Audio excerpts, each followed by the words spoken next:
be with us tonight as we make decisions that will be hopefully pleasing to thee and in the best interests of our citizens. And Lord, we just ask for your continued presence and blessings. In your name we pray. Amen.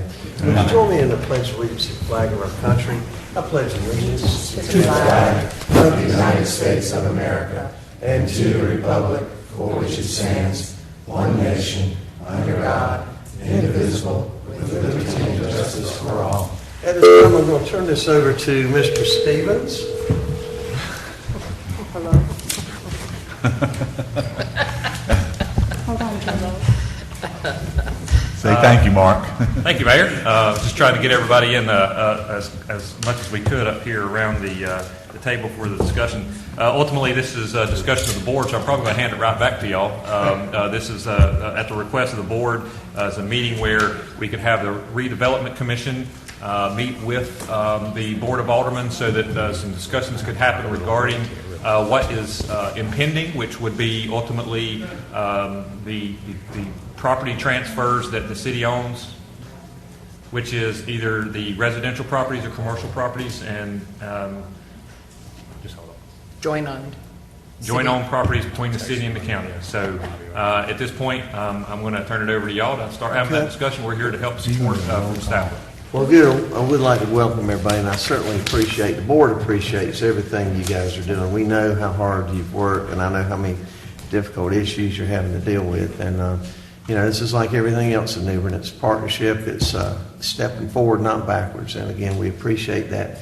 At this time, Alderman Bingle, I know you had quite a few comments and things. Why don't you go ahead? I think, let's just get this started. A couple things we want to accomplish tonight. I think the board, and we may do this on a regular basis, you all decide, would like to just have an update, first and foremost, about what's been going on at the Redevelopment Commission, what you've achieved, I guess, in the past year. Was it 2 years? It was 2 years in August that we have been formed, and to give them an update. The next thing we'd like to cover is the transfer of property.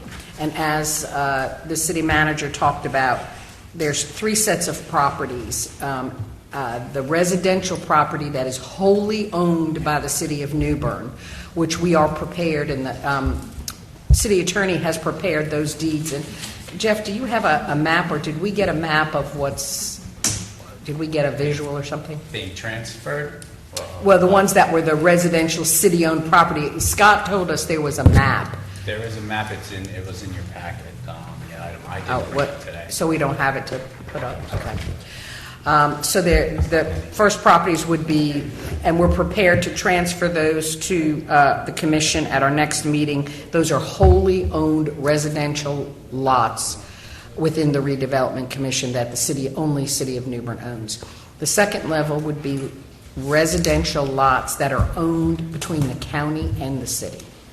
That is that would be the next phase, and that would require working out something with the county to get the county to agree to relinquish their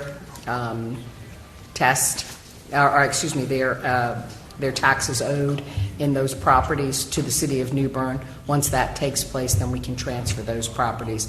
And then the last would be the commercial properties. And at this point, without the map, I believe we talked about it, there's only one commercial property in the Redevelopment Commission that I'm aware of that the city owns right now. But I think Alderman, point of order. Yes. I did not get a roll call. I did not ask for one. And if you would, Madam Clerk, call the roll.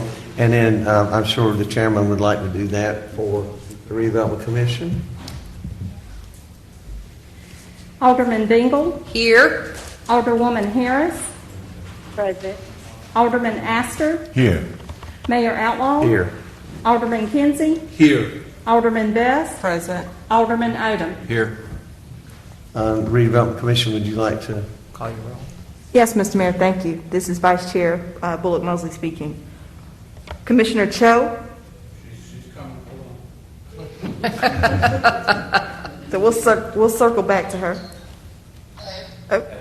Hold on. Just call the name for roll call. Say here. Here. Okay, Commissioner Cho is here by phone. Chair Lee. Co-Chair, Vice Chair Bullock Mosley is here. Commissioner Strickland. Here. Commissioner Kipp. Commissioner Wallace. Commissioner Morgan.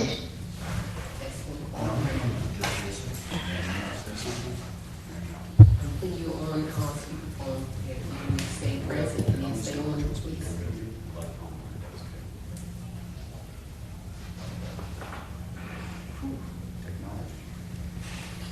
Okay. Commissioner Morgan, are you with us?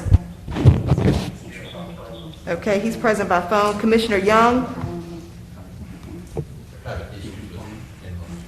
Okay, he is not participating presently, but we're working on those technical issues, Mr. Mayor. So you do both have one. Did you have anything else, sir? No, sir, I think that's it. I just wanted to make sure everybody said we had a quorum for both boards. Okay, Alderman Bingham. Again, if we have the map, that might have, it might be in our thing. I don't know if there's any way to get it up on the screen. But that's what we would like to discuss tonight.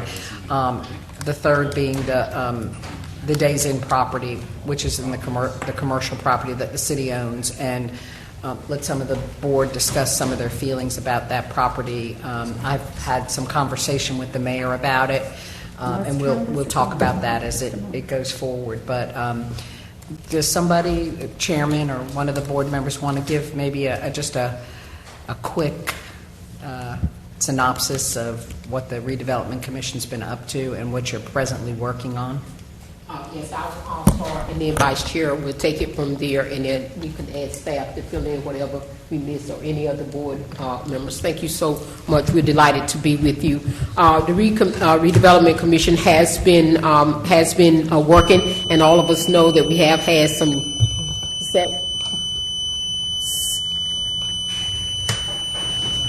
that drip?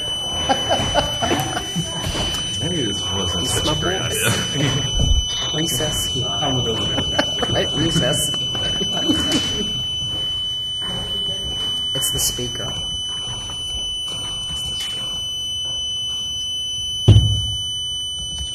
What is that? Do we have the remotes where we can mute it? Is that speaker? I don't know if there's anything. It was crackling last night. Cool. Yeah, I wonder if it's feedback from something or something. that's something more than feedback. Is it to TV? There we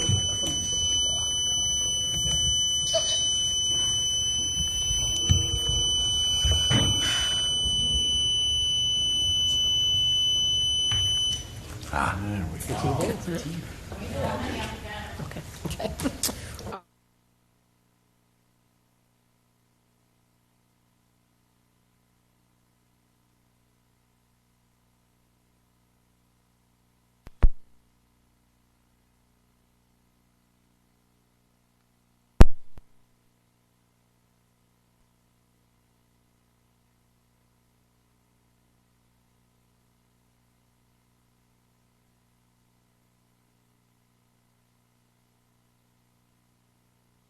has put us on a fast track. We're moving a lot quicker with those three committees. All three committees have chairs, and they are working, and they report back to us. And so we're delighted with that. We're also continuing to look at property, neighborhoods. We're working on an inspection plan, and we worked on several other things. And like I said, I'm just giving an overview, and then the rest of the commissioners, because every commissioner is a working commissioner, and so I'm thankful for that. So I'm going to let Vice Chair talk, and then we're going to move it to Mr. Paragoy and Mr. Strickland. Thank you, Mr. Mayor and other aldermen. As our chair has indicated, we've broken up into 3 subcommittees. It seemed like the most efficient use of our resources to try to divide and conquer. And those subcommittees, the Neighborhood Committee, of which I am a member, has focused on neighborhood cleanup, specifically with identifying nuisances in the community and trying to give the community, people who live in the community, something they can see. Getting out and dealing with the issues that are most visible and trying to attack those by collaborating with city, public works, and other departments to try to make sure that our streets and culverts and everything are very safe, and to collaborate and build relationships with people in the community. One thing that we've been charged with is public trust. So being out and being able to speak and greet and meet our neighbors and hear feedback from them and collaborate with them has been very helpful and I think productive. The health community is communicating and collaborating with North Carolina Central University, which is a historically black college in Durham, and their resource to try to identify ways that we can help with the health issues, public health concerns that exist in the greater Duffield community. And the Housing Committee is working diligently because we all know that housing is a critical need in the greater Duffield community and New Bern at large. So they're working diligently to try to identify properties that we can create new housing stock, rehabilitate existing housing stock, and try to alleviate some of the pressing concerns that exist in the greater Duffield community. Commissioner Strickland and Chair Boyd, if I can do this. Thank you, Commissioner. Thank you. Okay.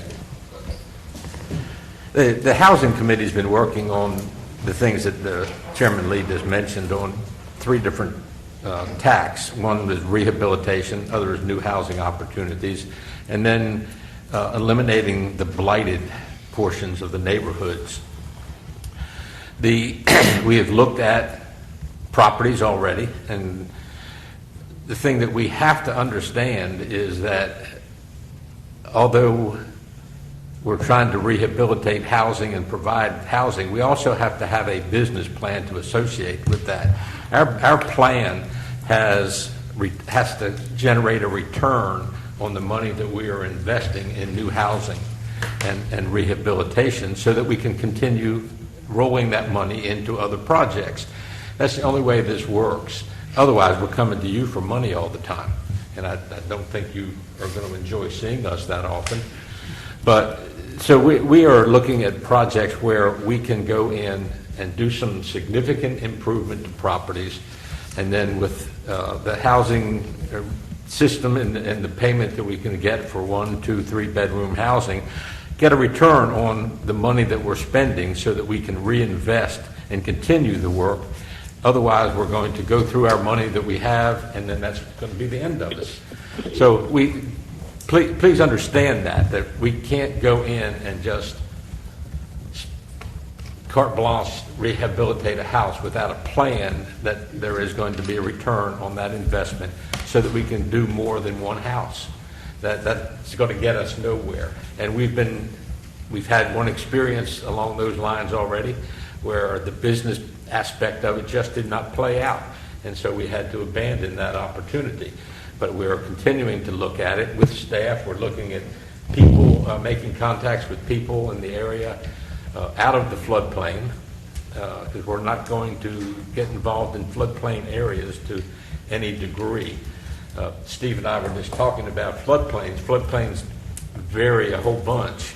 If you're only a foot below the floodplain, say you're at elevation 8 versus the floodplain level of 9, and you only have to have the first floor 2 feet above flood elevation for building code purposes, your first floor is only 3 feet above the existing ground, which is a very doable feature, rather than some areas down in the basin of Duffy Field where you would have to build up 11 and 12 feet to get above the floodplain. So we're looking at all these aspects. Mr. Strickland and I have been walking the streets in Duffy Field area trying to identify properties on a list that we have been provided of individuals who may be interested in selling property, looking at the opportunities that are available to us. Steve, you want to continue? It's difficult to follow someone that says it all. So Kip did a great job of summarizing everything. The one thing I will add is we've gone down the path of looking at various strategic partnerships that can help kind of meet our goals. There's a lot that goes into a governmental entity owning and operating rental property. As you're all very much aware, governmental entities involved in property transactions in general require a certain amount of extra care to cross your T's and dot your I's. So we've gone down that path, and as Kate mentioned, we came to the brink on one property and ultimately decided that would not be a good business decision, but I would say we've got 5 or 6 more right now that are currently in the queue that we are moving forward on, diligently but carefully. We're trying to value the resources we've been provided very much so. Could I say this to what you guys are talking about? You know, for 40 years I've been in real estate, and I watched the New Bern Preservation Foundation. You know, one of their main models was taking houses nobody else would even think about investing in, and some of them were nice single-family homes that had been converted to 2 or 3 apartments, and they put them back as single family. And I'm certainly hoping that, again, I think what the board here is looking is the bottom line, the math. And, if we can partner and do similar to what the preservation did is I see the biggest thing needed is somebody to show the long-range stability and staying there, the consistency of the city and the Redevelopment Commission, and then partnering with other developers or whoever, investors, to start that process. And then I think it'll snowball, and that's exactly what happened in Durham. I know some of you are familiar with the program in Durham as to how successful it was. Once there was successive renovations started, then others came on board. Mm-hmm. So that's kind of one thing I was interested in seeing. Also, in the area we're working, you have two issues. One is rental property versus home ownership. Now, home ownership is a goal that we would love to increase in this area. A lot of the blighted properties that we deal with and see are rental properties. If you look at the plan we created, the demographics are like 76% of the residential structures in that area are rental properties. And so then you're dealing with a landlord type of situation. And that is something that makes it a little bit more difficult to deal with. And the more home ownership and buy-in to the community, the better off we're all going to be in the redevelopment area, because that will facilitate success and stability that you mentioned. That's what we would love to have created in that area, is stability. Well, the other thing we could partner with you on is the electric enterprise itself. A lot like Fayetteville, North Carolina, and Austin, Texas, they have these phenomenal energy efficiency programs to, like your bill is $200 because you have no insulation, and the efficiency that is brought with the new windows and the whole 9 yards, closed cell and encapsulated crawl spaces, those type things.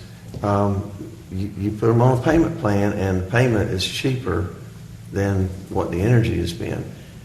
When you take the energy savings and then add in the $50 a month for 7 years to pay back. And the problem we've had in trying to talk about that program is that a lot of those homes that need to be energy efficient are landlord or tenant occupied. And so again, maybe the city can partner through our electric enterprise with you guys and establish a program similar. Jeff, you familiar with that in some of these cities? Could you speak on that just a minute?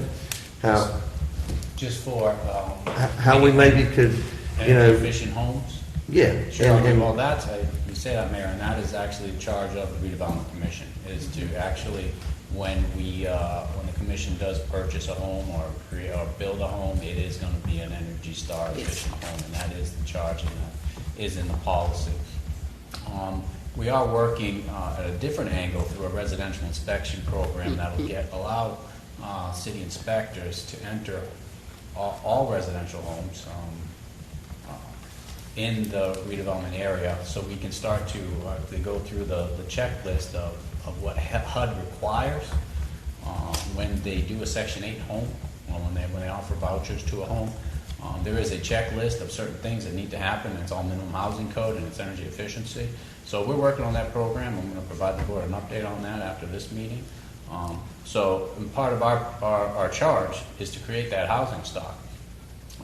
We can use that using HUD funds, or we can use it through the minimum housing process. If there's a gap in the middle where we can partner up with the city or some kind of enterprise fund, and I know it's tricky when you get into the enterprise fund, but we'll understand what those gaps are once we're moving forward with our own program. We'll have a few, but I don't think we'll have we definitely have a good program and a good plan to tackle that issue head on. And I believe we'll be able to make a very large dent in that as we work through our process. And as there are gaps, we can work on other ways to partner with the city if need be, to close those electric efficiency gaps. But it's a program. We've been working very closely with Habitat, who has that same same kind of program. They guarantee a build. We're using their designs and their expertise in when we go in and do these rehabs.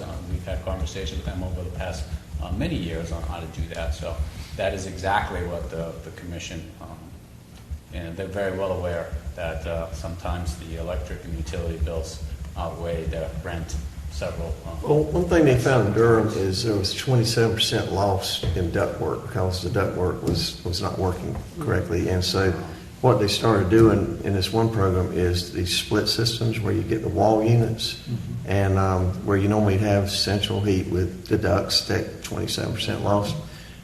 They would put on these 900 to 1,200 square foot homes, they would put 2 to 4 of the split units and run one central unit outside to feed it. And the phenomenal energy savings. And again, that's back to some of the problems. It's real estate is a theory of substitution. It's what is a potential buyer going to substitute your product for somewhere else. And it's all about making your product competitive and superior to that alternative product. So that's the kind of thing we need to look into. Well, and to build off of Jeff's point with regard to Section 8 being one of the major revenue streams we're looking at for our rental properties, those agreements require you to provide the power as a part of that deal. So the Redevelopment Commission would have a vested stake in those power bills being as low as humanly possible. Well, and I wouldn't mind as just 1/7 of the board. I wouldn't mind, losing a little money here and there, like the Preservation Foundation did for the holistic good of the phenomenal amount of income generation from ad valorem tax revenues coming in. Once we start, the evaluation process is going to go up. And of course, we get comments from residents that are concerned that if we do all this, their taxes are going to go up. And, that's kind of a hard one to discuss and convince somebody that it's all good if the values are increasing. So. Okay. All right. Commissioner Wallace? Oh, you want to let Robbie go first, then I'll follow him. Commissioner Morgan, you there? Yes, I'm here. Okay. You have anything to add for the neighborhood cleanup committee? No, just to reiterate what our vice chair spoke of as it related to what we have now is buy-in from the community. The community is changing the landscape of what they've been used to seeing on a daily basis. Is changing. They're seeing more activity from city workers, city officials, city supervisors, those elected officials, and the community is being paid attention to. They're being noticed. They're feeling important, and they're feeling important because they are seeing the activity that's taking place, and they're feeling like they're a part. And we've been going back and revisiting some of those areas that we had previously been in, and we're seeing some pride taking place in their own parcels, in their own properties, on their own streets. They're looking after their neighbors. There's a sense of community that is coming back, along with just the simple steps of us cleaning up our neighborhoods. And I think it's been a great start. I want to thank the elected officials. I want to thank Public Works, Jeff Ruggieri, and we are really, really changing what the landscape and what the feeling is in the redevelopment area. And I just want to say thank you for allowing me to be a part of it also. Thank you, Commissioner Morgan. And just to add to that, It's fine. I know you might be. That's no problem. Okay, but just wanted to say that it's a sense of energy over in the Five Points neighborhood. Just like Commissioner Morgan just said, we look, in leadership, we look to inspire, we look to make an impact, and we look for an investment. An investment, when we do an investment, we look for a return. And what we saw was a herd mentality over there. When those big machines rolled through there, we started scaling back that. tenants started bringing their stuff out so we can get it out of there. But what happened was we couldn't take the big machinery, as you said, to the land. The people who own the land we couldn't go on their land. But that generated a spark. And then, as you see, this yard is good and this yard is good and yours is all grown over. They started investing in their properties to make it look like everybody else with what the city took the lead in. That's an issue. And our tenants and our citizens over there now, they have buy-in. Their city has seen them, they're there, they're ready to roll, and they're looking at us like, okay, what's next, what's next? And I said, stay tuned, it's coming. So we started something here which is for the greater good. And we're all coming together as a community, because of it. So I definitely want to echo exactly what Commissioner Morgan just said. And then those 3 eyes, we always remember them. All right, and I'll end it by saying, as again with the 3 committees, but we understand all of this is part of economic development, and so you got to have some jobs, you got to have some of those things, and so commercials, is gonna come next. It's definitely not off of our radar. We've talked about it, we've hashed about it, we've had some great conversations about it, so we're looking forward to our next step. But that's a synopsis of what we've been doing. Thank you so much. Commissioner, Commissioner, did you give the health update? Oh, sure. Cho. Sorry. Commissioner Cho. Maria, you want me to give the health update, or you want me to do it? Oh, she's gone. Can you hear me? Hold on, talk right now. Maria. Can you hear me now? Yeah. Okay, I was muted. I'm Yeah, sorry. That's okay. No, you're coming through really good here. So you want to give a little update and maybe a little synopsis of our meeting today and what's going to happen on the 13th? Sure. So we have been working diligently, as Jamie had mentioned, with NCCU, which is an historically black university in Durham. And we made this connection through Mr. Jones, who's a community member in Duffy Field. And this has been going on for several months now. We've been having these discussions and working towards, having conversations and engaging the communities, in the redevelopment area. So we meet typically on Wednesdays. We met today, and they had given us a proposal. So what we're working towards is having a lecture series over 5 months. So it's each month will be a different speaker. And the college has worked with these speakers in the past, and they've had success. So when we're partnering with the university, we're also partnering with a nonprofit called 1U, and the primary focus of this, again, is to look at social aspects that impact the community, including race and individuality, politics, inequities, and disparities, which are all related to health in a more comprehensive term.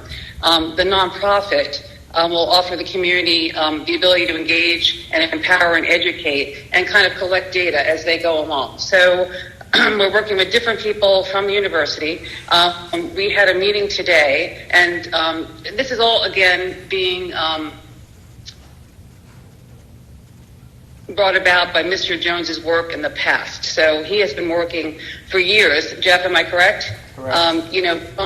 Trying to make this happen. And so we have been connected in a very unique way and having a wonderful time with this collaboration, the city and the community. And so we have finally come to an agreement after many, when you have multiple phone calls and Zoom meetings, it's hard to kind of always tease out exactly what the end game is. And there's a lot of discussion. Part of these Zoom meetings that we've been having along with the college have involved some of the healthcare professionals in the area, the director of the health department. In fact, today we had a member of the hospital staff that I've engaged that's been working. Her husband's also a pastor, a faith-based community representative, Pastor Holmes. So we are really trying to branch out and touch as many people in the community as possible. So part of this lecture series, these lecture series will, again, engage the community. They're 45 minutes long. There's 20-minute question and answer period after the fact where the community specialist who's part of this team will be doing the facilitating, and trying to answer those questions after the presentations by each speaker. And some of the speakers, in fact, the first one will be on November 13th, if the commission approves, and we move forward with this. And his name is Dr. Bruce Bridges. He's been in the community before. He's a motivational speaker. He's an author. He is an African American historian, and so he travels extensively and does motivational speaking. So he'll be the first person to come, and this will be virtual. All this will be virtual, and except we will have Commissioner Cho, gatherings. we'll get the report later. We just wanted a synopsis of the Health and Wellness Committee, because the Board of Aldermen need to finish their meeting. Commissioner, did you lose her? What happened? I'm sorry. No, it's all right. You okay? All right. We're moving on, Maria. All right. Thank you so much. We appreciate it. Back to you here. So am I done?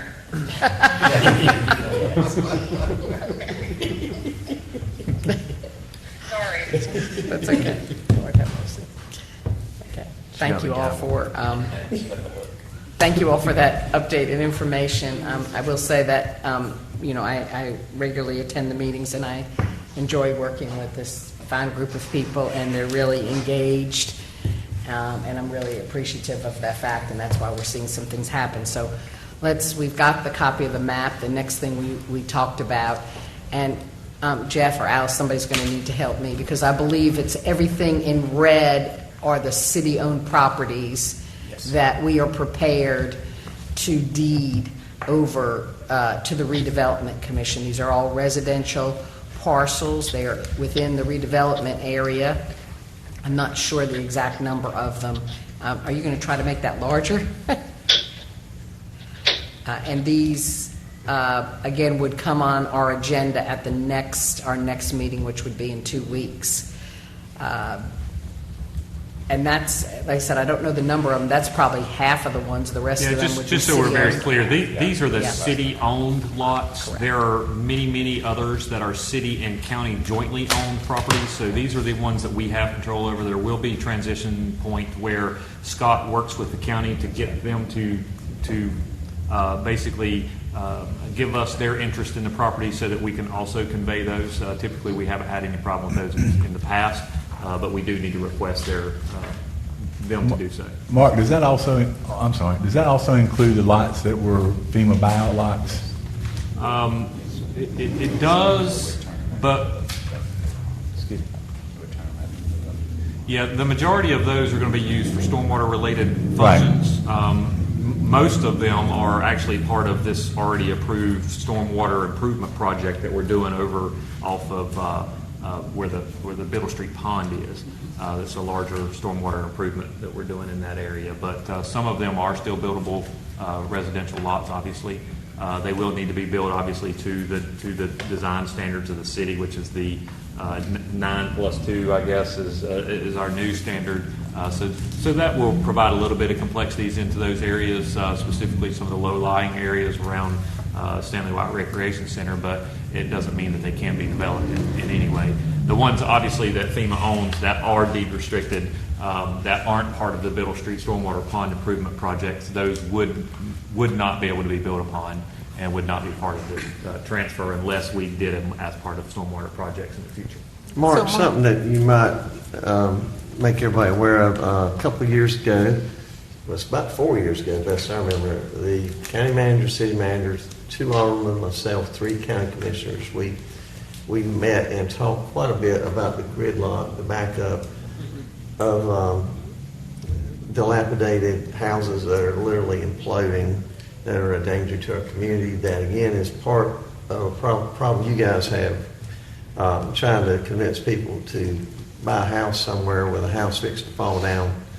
And that's just not the kind of thing for safety and security purposes. And Mark, I want you, if you would, just brief the board on what we did and the fact that really much of nothing's happened since we met.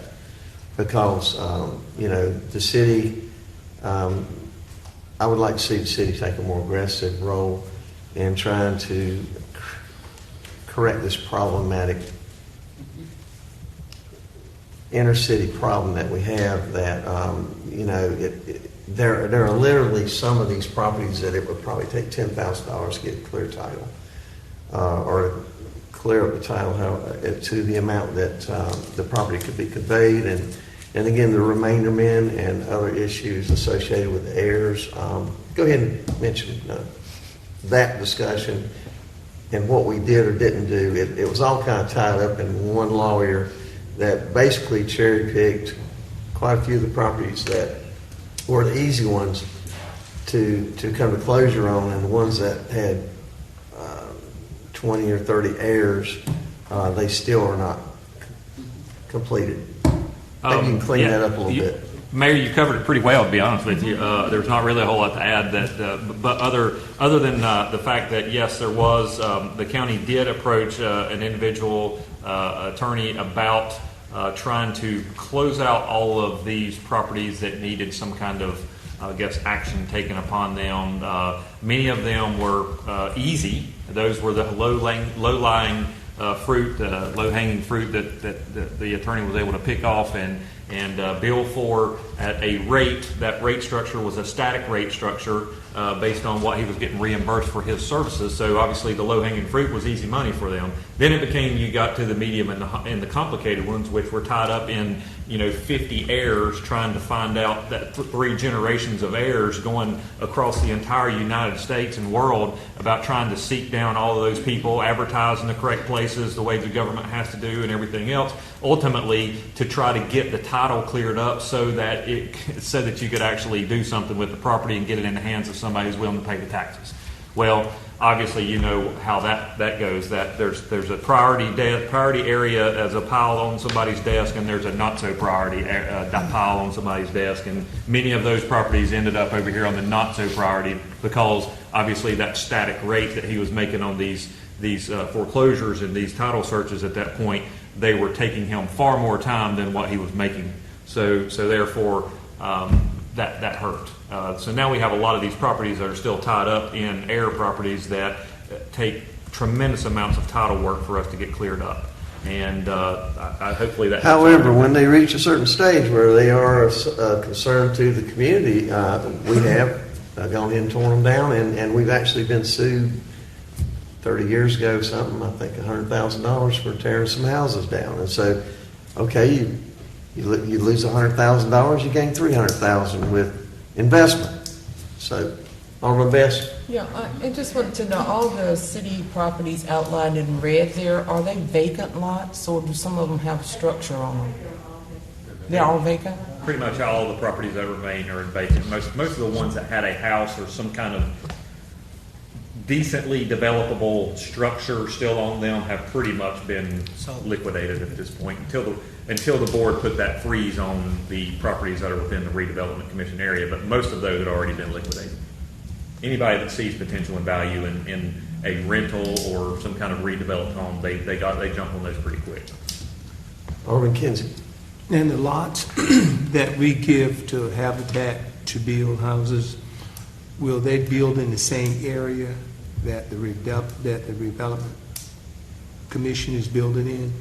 Or are there Most going to be of them. Yeah, you want to comment? Yeah, we've had a partnership with Habitat for the past few years now, and some of the properties, as you know, were in the redevelopment area. But as the Board of Aldermen created the Redevelopment Commission, Habitat didn't want to be in any kind of competition or conflict, so they really focused on the Pembroke area for the past few years, which is outside the redevelopment area.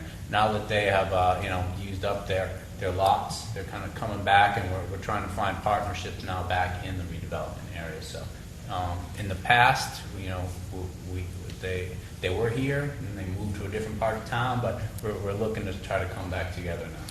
Jeff, have you looked into any additional community block grant monies that might be available, that as we convey these properties to the Redevelopment Commission, maybe we could do in-kind water, sewer tap, amnesty, or any other type programs that through community block could entice? Yes. The problem with that program is always owner occupied. So that's what we always come into the issues with CDBG funds. It's always owner occupied, and there's income limits. So there's a lot of opportunity. I can do that stuff now, but you have to qualify, and it has to be owner occupied. And as Kip said, 70 to 80%, almost 80% of the property now is rental, and that's where we're really coming in when we really went into the community and really dug deep and spent a lot of time in there, we found a lot of the owner-occupied homes are in really, really good shape. When you drive down the street and you say, well, that's a beautiful, that's a good-looking house, that's an owner-occupied house. 99% of the problems that we're having with housing stock is the rentals. And that's really difficult to use the CDBG funds. And that's why we're so fortunate to have the money that the board gave us to have some flexibility in using that on properties that aren't owner-occupied to fix them up and raise the level up of the community and raise the standards up and raise the tax base and provide some incentives for other people to start investing in the community. So, yeah, we're always looking out for money. We have it right there at our fingertips. It's really putting it on the ground is the problem because of the restrictions that we have through the CDBG program. Jeff, Yes. some of the properties that are vacant over there, obviously at one time had a structure on it of some sort. Yeah, Would the water tap and sewer tap still be there and be available? As far as physically, yes, absolutely. All of it's still there. All the infrastructure is in there. Yeah, all water and sewer. It's all ready to go. It's all been redone for the most part. Yeah. So have you guys enumerated the ones that have the water sewer that's kind of already, it's been paid for versus some of the lots that maybe don't have water and sewer available? No, we haven't really got to that level yet. We're still Mm-hmm. looking for properties that we can purchase, and we'll be having some discussions about that later. But the commission really is focusing on low-hanging fruit, focusing on property that's outside the floodplain, that's in relatively good shape. We're the willing seller, where we can come in and purchase it, rehabilitate it to a higher standard for energy efficiency and livability, and then rent it to try to get an income stream. So as Kip and Steve said, they're not coming back to the commission, to the board every few years asking for money. That's not something that this commission's interested in doing. So the commission will rent all of these houses. There's none that's going to be available for someone to purchase if they want. There absolutely will be, and that's in the plan. Yep. But I think taking a long-term vision and being realistic about the redevelopment, which does take a long time to change the character of a community as a whole, that you need to start with where the problem is, and the problem is the rentals. And the commission also has a cash flow issue. There is none at this point in time. In order to do that, is the rental.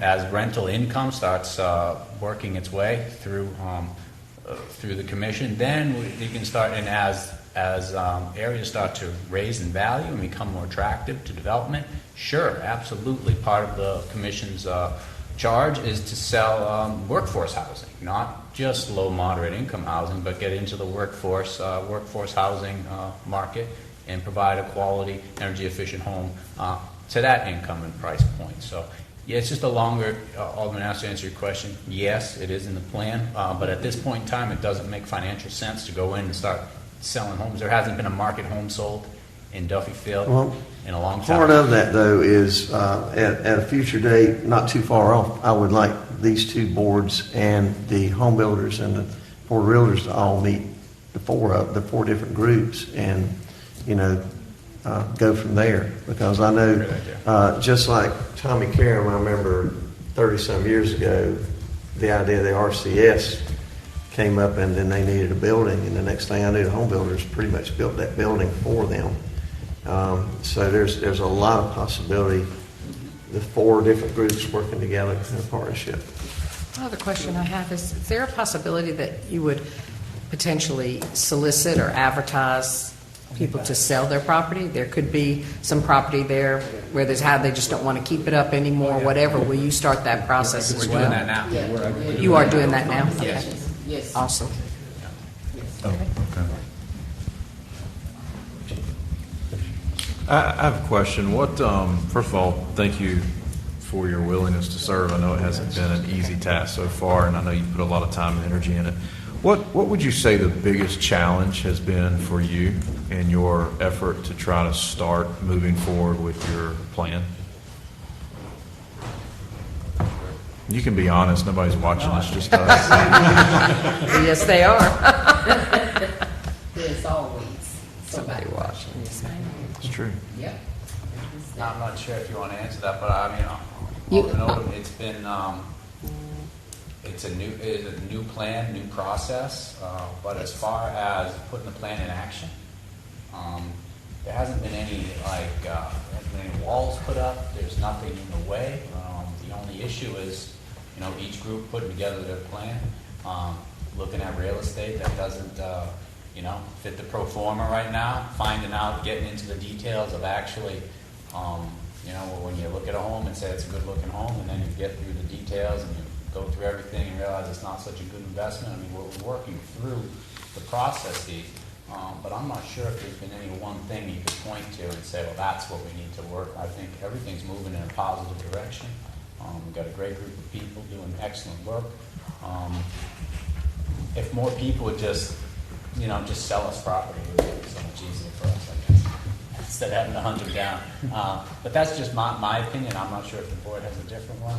The commission does, and please feel free to speak up. But there hasn't been anything that I've seen having to be in all these committees and put the plan together and really help out everybody get through their own processes that I can say, man, I wish we could do this. It's just really just putting one foot in front of the other and moving forward. And it's really, the community's been great, the commission's been great, and it's just time and effort, and just keeping that momentum and that push forward and staying within the plan and really just letting the plan work, because the plan's a great plan. So I don't know, I think maybe Jamie's giving me the eye, but she may be able to have a different... No, she's not giving you that.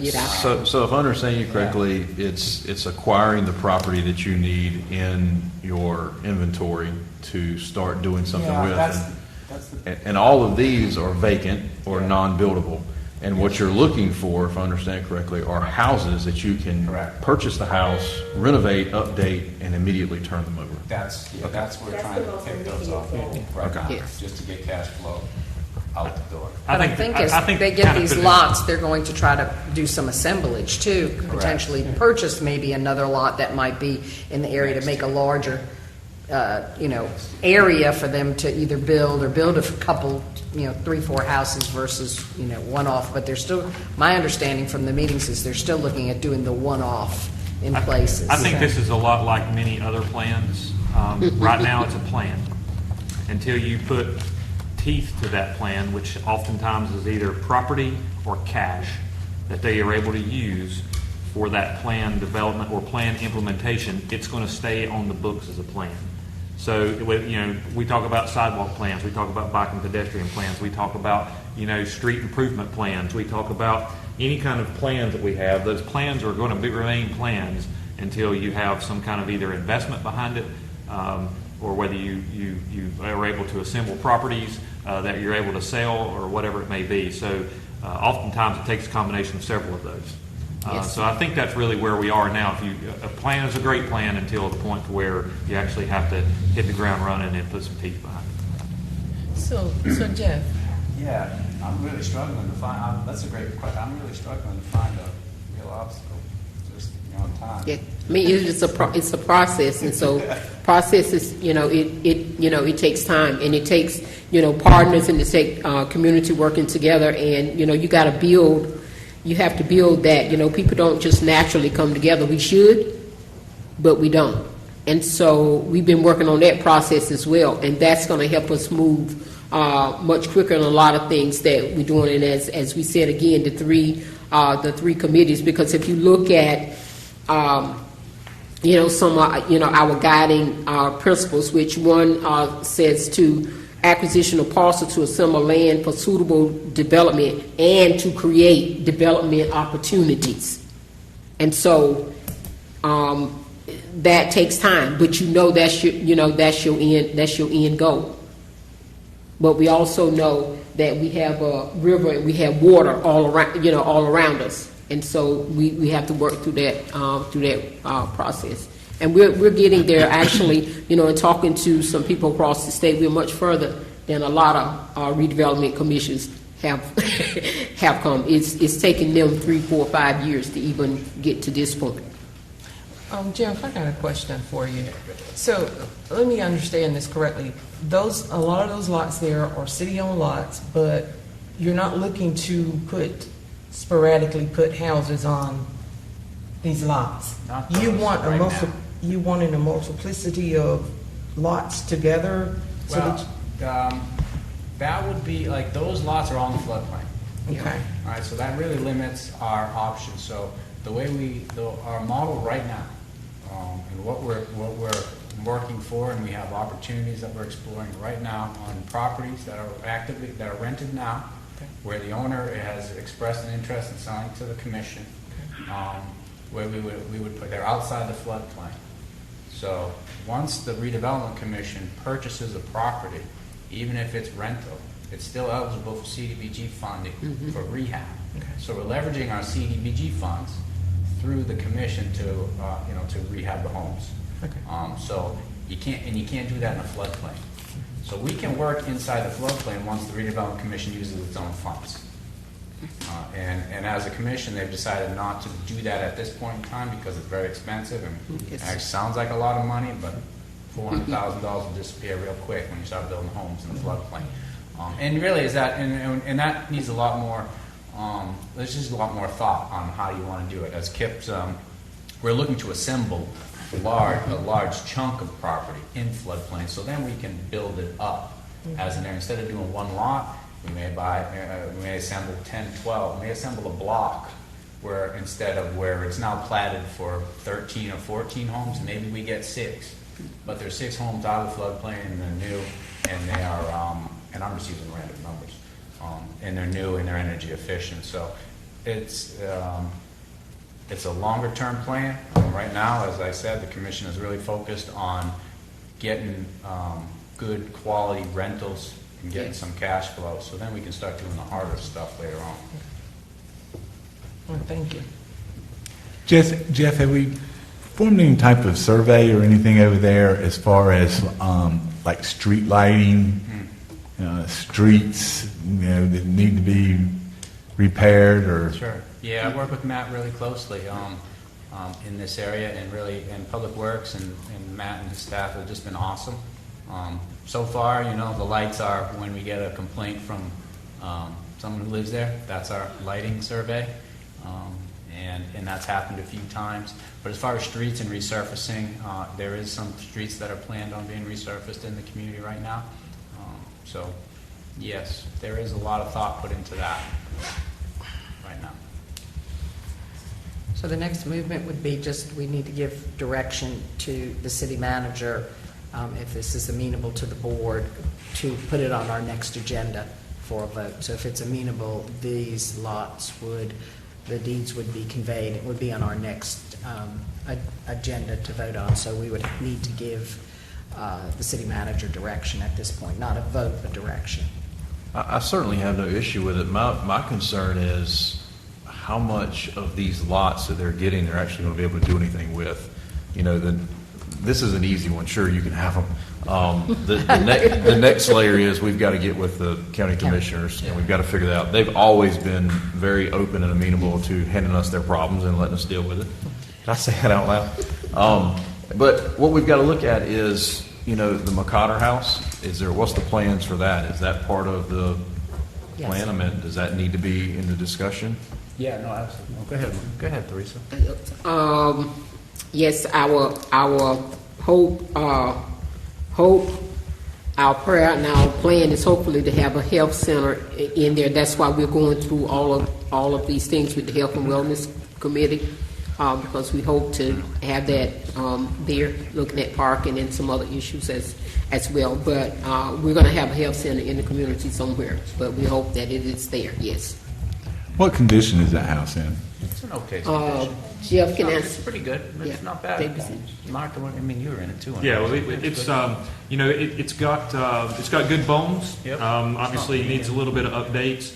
It's going to have some handicap accessibility provided for it because it's not right now. It's a lot of steps, both to get in the house and then inside the house. So things like that to work through, but not terribly unachievable. That's for sure.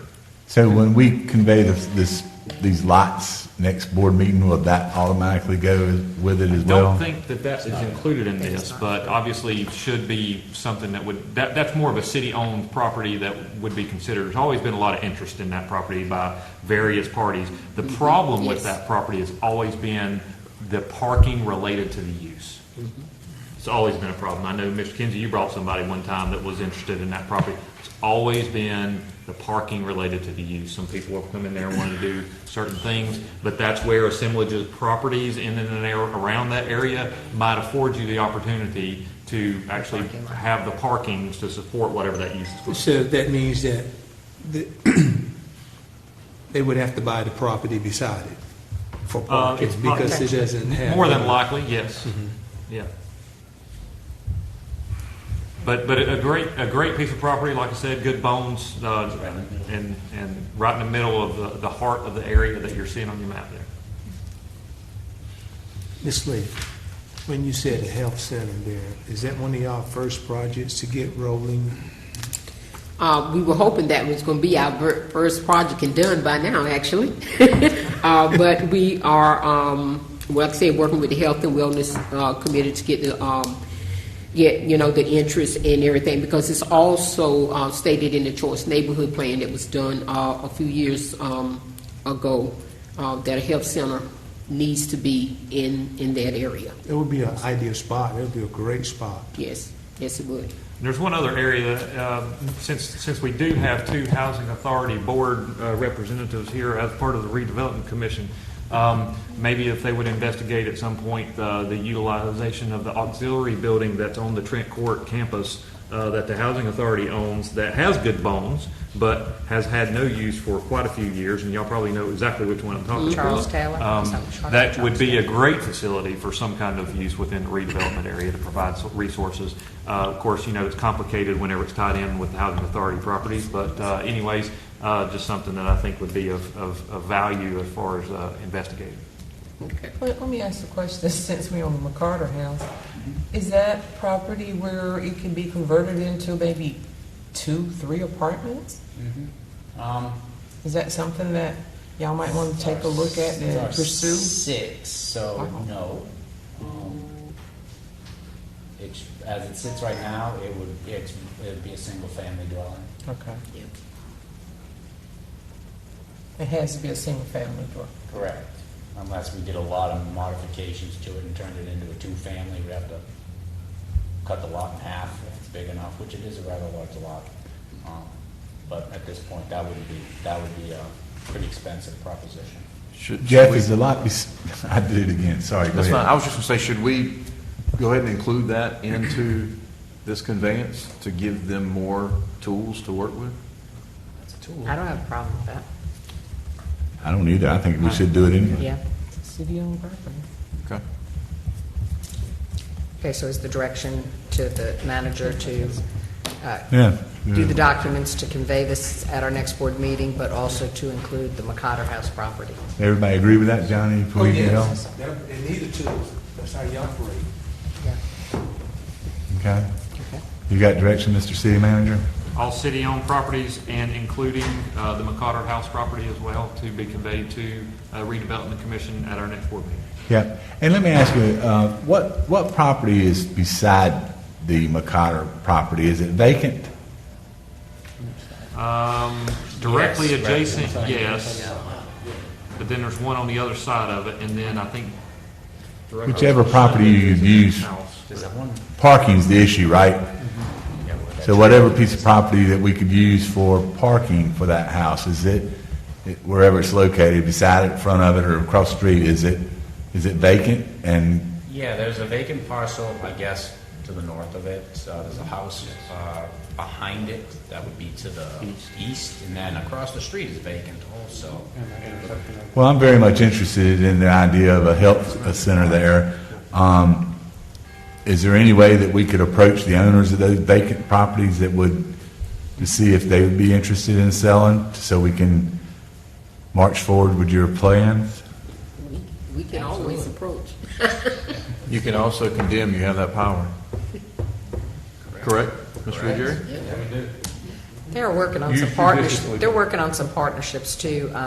I know Commissioner Cho is in working with not only NCCU, but with the local health department to see, because there may be some funds available for satellites and other things. So they're very methodically building these relationships and looking for funding sources, where there are some that are popping up here lately for areas where, minority neighborhoods and things where they're looking to put these kind of resources. So I think they're doing a good job in going through the process, making these partnerships with these different organizations, including our local health department. And I think that's what will help speed it up as much as having the money. I think it's both. Got to have both sides of it, the money and the resources.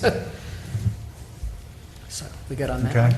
Good on that, and then I think at the board's direction also, we can seek a meeting with the county to try to get their thoughts on moving forward with conveying their interest in the properties, remaining jointly owned properties in the Redevelopment Commission area to the city, so that we can continue that, that also transfer those to the Redevelopment Commission. Do you have any idea how many properties that would?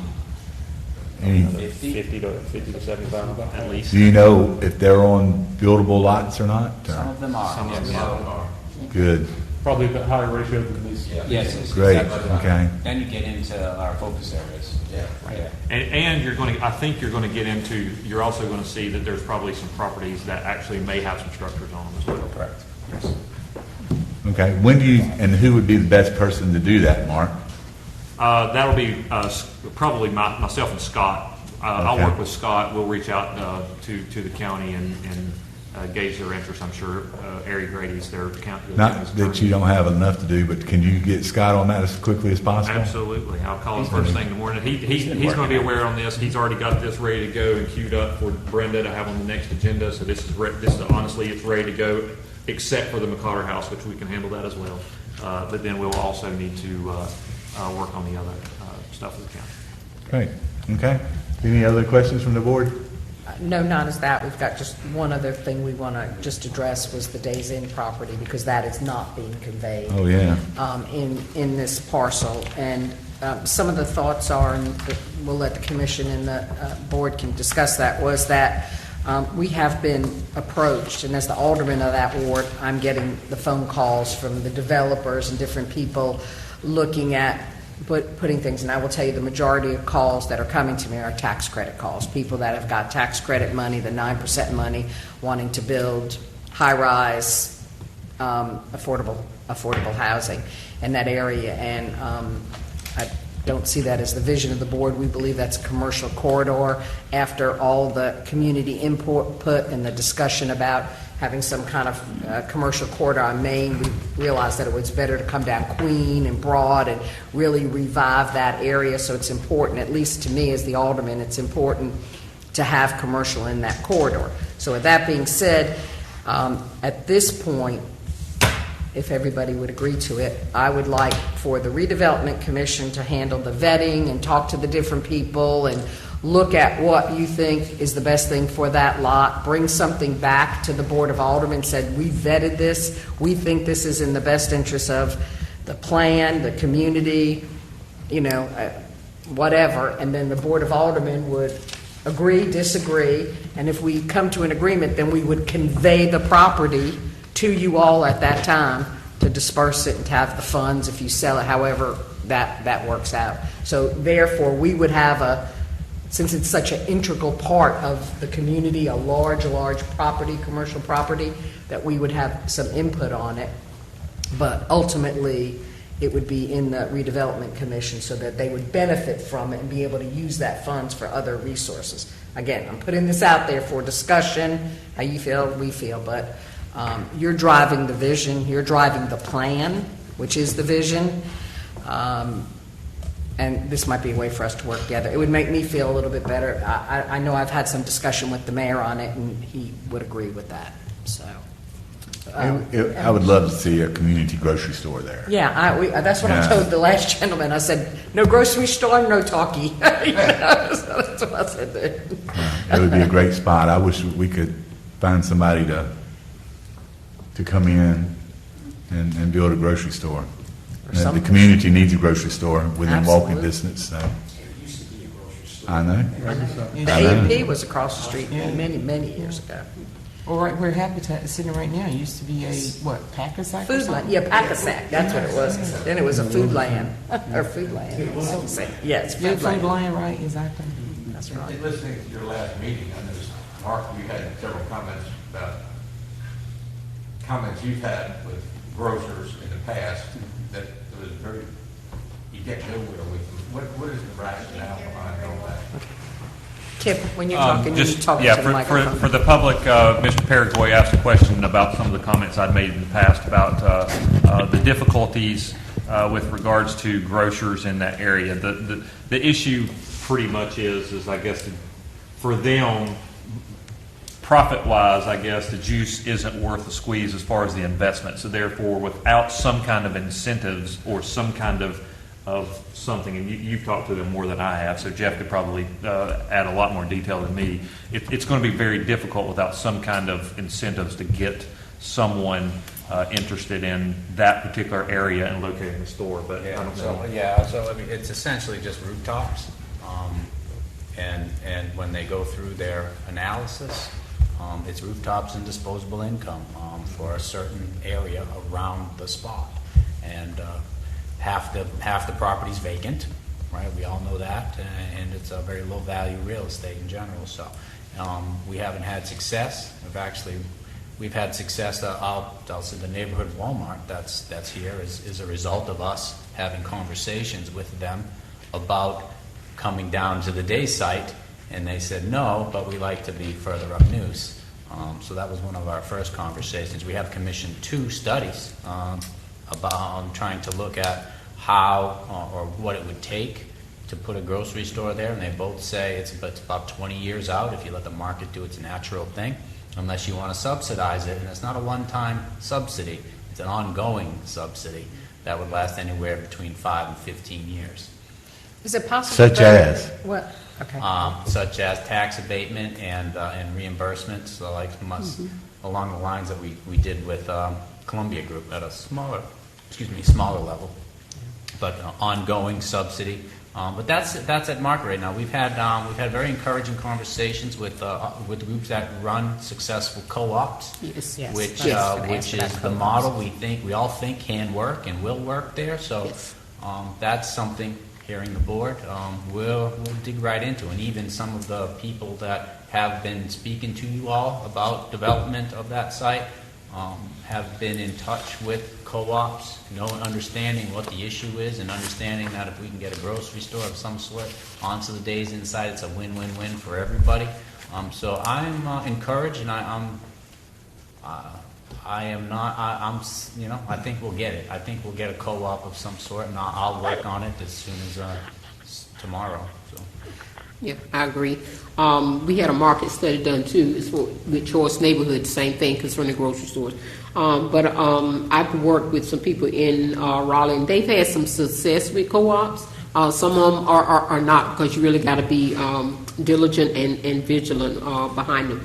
But they will work. But I'll say the commission wanted to hear your thoughts on that, and we're willing to work towards that, and we're certainly willing to do the vetting. We have talked to a lot of people, and it's been talked about for 20-some years, and so I would say now is the time.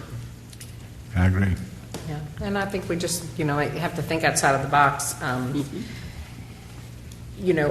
Commissioner Cho, I guess she's listening. She is asking about the developers that I've talked to in the input. So the last one, just to keep everything in the forefront, we did tell the developers that if it didn't include some commercial space, i.e. a grocery store, not to talk to me at least, I wanted to see that. And he came back with a plan, but the problem was the plan was probably 80% apartments and 20% commercial.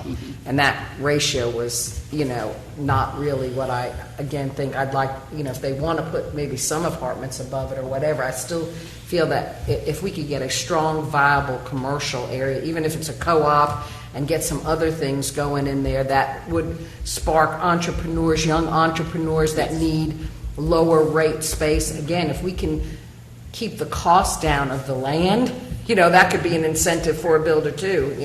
Low cost, whatever land, then they may not have to charge as much on the rental side to still meet their ROI, and that might be helpful. We might have to do a model that nobody's ever seen before, but we can think outside of the box. But that's kind of how I was looking at it. I understand the draw of tax credits and the development and everything, but I'm just concerned that that's not the right space for it. I want to see that still have a thriving, because that's the history of that intersection and of that corridor. There was a thriving, commercial area for citizens, for the community, whether it was, dry cleaners, A&P, many stores, but locally owned and operated. And if that could be an area where people could do that, I certainly want, if we can try.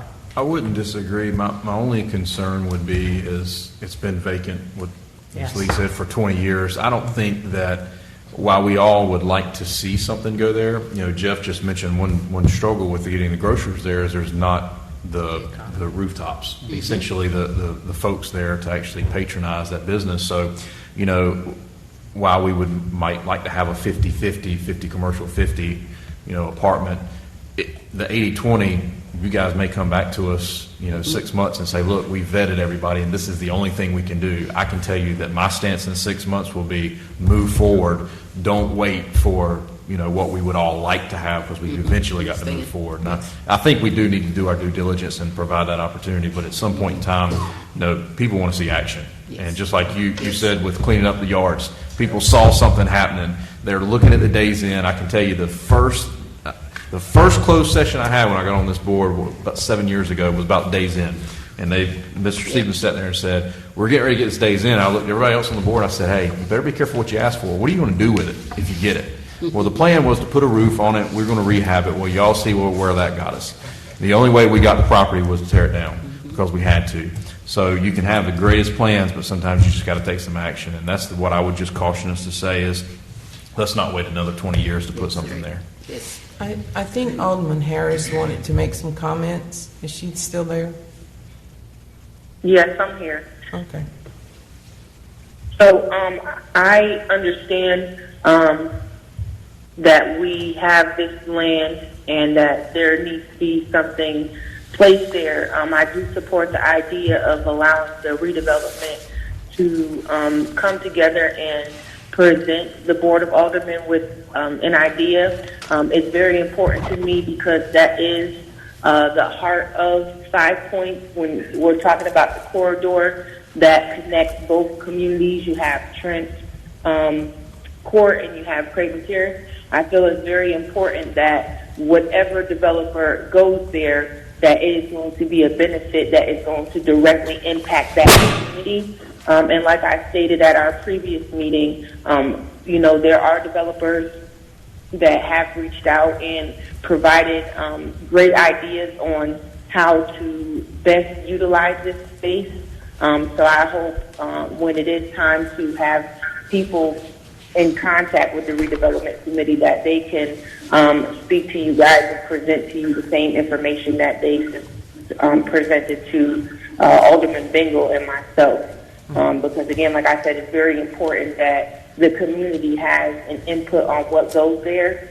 And I think we need to make sure that, grocery, affordable housing, and commercial in regards to providing a working space for entrepreneurs, because we no longer have entrepreneurs in the downtown. So there's a lot of different things that community can benefit from, and I just hope moving forward that is what is at the forefront, the people that this will impact directly.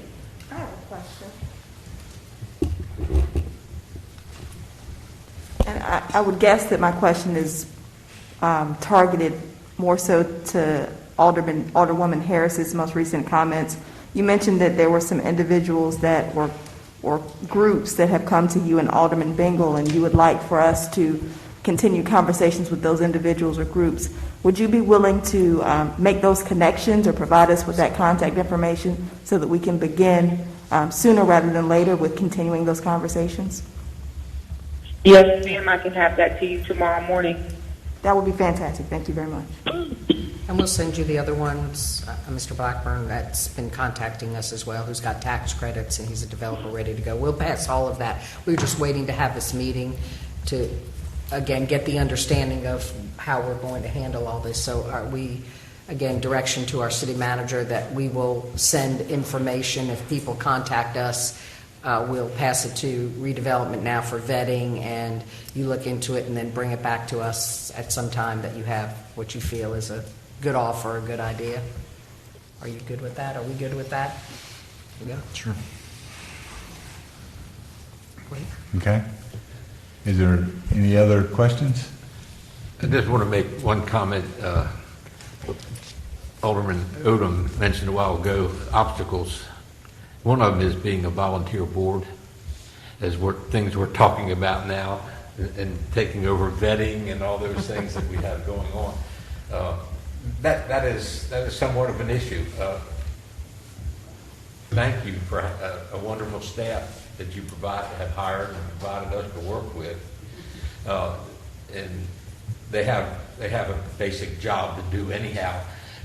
But we're as a volunteer board, we kind of redirect a lot of stuff that way. So that is something that is challenging. Let's put it that way. Is the fact that we are a volunteer board and into some very deep stuff like vetting commercial developers and so forth. That's heavy duty stuff, and that takes a little more involvement than one meeting a month and so forth, and that gets to be challenging at times. Of course, it's your committee that goes to. I understand all that. That's what I'm saying. That's what he's. And some of that housing committee all works. Yeah. Jobs. But you do have some city staff that can help you with that. Well, no, and that's what I'm Yes. saying. Yes. Bless them for Amanda and Jeff and all of them that support us. Really do a great job supporting us, and again, thank you for that. But you're giving the commission some more input and more work to do, and that's great. And we thank you for that because we want it to be a collaborative venture. It's got to be a collaborative venture, and for it to work for all of us. And I think that's the main thing that we hope to generate this evening is the fact that we don't want to be the bully on the block. We want to be partners with the city and the Board of Aldermen in creating what happens in that space, because that is the heart, as been mentioned, of the redevelopment area. And if you mess it up, we've messed up a lot. So we got to do it right. Yeah. All right, and just one thing that I'd add, from an input perspective, we've heard a good bit of Ms. Alderwoman Bingle's wishes as to what goes there. What I'd like to hear is from the rest of the board, your desires and what you would like to see focused in that area. And not to discredit Ms. Bingle in any way, shape, or form, but what I don't want us to do... You've heard Alderman Harris as well. Yeah, yes, I have, Alderman, thank you. What I don't want us to do is spend the time vetting the developers, going through a process, putting a plan together, coming back in and hearing the entire board says, I want, with the exception of Alderman Odom, says, I want 80% commercial. I don't care. So I would rather have that guidance now if the rest of the board of Aldermen has heavy feelings one way or the other, or is the overall motivation simply to see something happen, something productive. Obviously that property, tax value-wise, has a tremendous capital value. There's a non-capital value there. So we need the feedback from you guys before we get too deep down that road.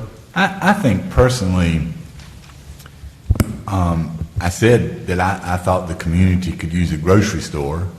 I was kind of surprised about what you call rooftops, because every single person that lives in the historic district has to pass by that place to go to a grocery store. I mean, so I certainly would stop there if before I pass by, because the next closest ones I reckon would be the Piggly Wiggly or somewhere out there by the hospital. But I also think it might be a good thing to ask the community what they need, and then move in that direction. it would be a big surprise to me if the community didn't say that they needed some type of grocery store though. I would be very surprised if that wasn't. Yes, every single plan says the same thing. Okay. Yes. So then if the lot's big enough for a grocery store and something else, let's find out what the community would like to see, and that's who we would, the avenues that we would pursue. To that light, I think that the success of Creamer Brew, right there in 5 Points, that's not supported. Huh? Yeah. Oh, yeah, that's very I mean, that customer base is not from Trent Court or Craven Terrace, but it's thriving. And if we get the right energy level there and the right quality of commercial activity there, it will be supported. Like I say, Creamer Brew is proving that That's right. the area around all of New Bern will support the right. Plus the laundromat there. I mean, that seems to be doing very well as well, too. Well, I'm not going to put a percentage on whether I want 80% commercial, 20% residential, whatever, but I just think that area there with the businesses that's come in there already, like you said, the laundromat, you got the coffee shop, then you got another business right behind it, to bring more businesses in that area like that, and to have a grocery store, I support a grocery store because so many people have commented on both sides of that property that a grocery store is needed there. And then others, maybe some other retail shops. I mean, you could, I just think that it's an area that would really thrive, and it's already starting to thrive. So I think that continuing on with this, I feel good about it, whatever the percentage comes back to be. But then the ultimate decision, I think, like I think Alderman Astor said, the public has to let us know what they want, because that's their community that they live in. Just so I can, just real quick, so I can. Well, Mark, add I wasn't finished. Please, sorry. I thought you were wrapping up. Sorry. No, I wasn't finished. The people within that area have reached out to me and Alderman Harris, and I'm quite sure probably other aldermen as well, and they're just saying, what are you going to do with that Days Inn parking lot? What are you going to bring there? Please bring some business there. Please bring, and it was said, a laundromat, so that came to fruition. So I just think that it's a plus area, and I would love for y'all to work on it, and I understand what Commissioner, your name, sir? Yes. Skip. Yes. Has mentioned that, in the long run, it's a good piece of property. We want to do the right thing because we don't want to do the wrong thing, and then we'd be standing back saying, we should have did this, we should not have done that. So I think y'all are doing an excellent, fantastic job, and I thank all of you that serve on that commission. Mm-hmm. Sorry, Mark, you finished? No, that's no problem. I think, and I'm 0/7 of this decision, but I have been involved with 7 of the 7 that's been sitting up here for quite some time. And so I would say that in my synopsis of what I've heard from the majority of the board members, if I had to summarize, would be it's very difficult to locate commercial properties in residential areas and residential streets. However, it's easier to do residential and commercial areas. So obviously, we know you can fall back on a residential plan in a commercial area because obviously it can be supported in that manner and supported by code in that manner. It's hard whenever you look at putting a market or some kind of place like that in a residential area. So why would you not want to maximize the market for what it is in the commercial areas and try to maximize the market of commercial properties and what you can do with them? So if I had to say if you're really wanting to go where you were going with it, Steve, percentage-wise, as much commercial as you can, because obviously in the residential areas you're limited to residential unless you plan on doing spot zoning, which has usually not been very successful on the board. So with that regard, I would focus on trying to maximize the amount of commercial that you can get out of that particular property because you're limited in what your commercial availability is in the area that you're looking at. So, I Yeah. don't know what your thoughts are. A doctor's office, I mean, a general practitioner's office there or something for the community as well. I don't know of any physicians that are in that neighborhood or that area, do you? I mean, that might be a thought too. So. I have a comment. Go ahead, Alderman Harris. Yes. So for me personally, I think we definitely need to allow the Redevelopment Commission to kind of present to us. I understand what Commissioner Strickland is saying in regards to, not wanting to create this plan and then it's something that we don't like. I definitely want to have commercial there, and I understand that we do have a lack of affordable housing, and I feel like both can be accomplished, especially if we find a developer that is able to incorporate these things, because again, you can build up when it comes to this property.